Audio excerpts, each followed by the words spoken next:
Welcome back to Terphouse Weekly. Today is Monday, October 22nd, and I am your host, as always, James Lynch. And we had a big weekend for Team Terphouse. Two fighters getting in the win column. Of course, I'm talking about Chris Gutierrez, main event of LFA 52. He gets a first-round submission.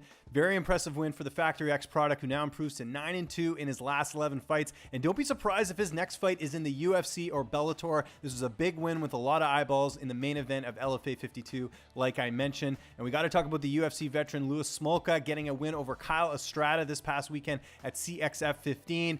Bellator's got a show coming up here in Hawaii later this year. I wonder if Smolka is a guy they would want to have on that show. Smolka undefeated since being released from the UFC last year. We got to also quickly talk about Kendall Grove and Rakeem Cleveland. Grove and Cleveland both unfortunately losing their fights. Grove in Bare Knuckle FC and Cleveland in PFL, losing to Vinny Magalesh, but we wish them the best and look forward to their next fight. Next week on that UFC 230 card from New York on November 3rd, we've got Shane Burgos taking on Kurt Hollabaugh, and we have Brian Kelleher now taking on Montel Jackson. If you remember, he was supposed to take on Domingo Pilarde. Jackson now steps in on short notice for that fight, so we'll preview that next week. But in the meantime, guys, check out Terphouse on Twitter, on Instagram, subscribe to our YouTube channel, and definitely go to theterphouse.com for all your CBD oil needs. I'm James Lynch, and I will see you next week.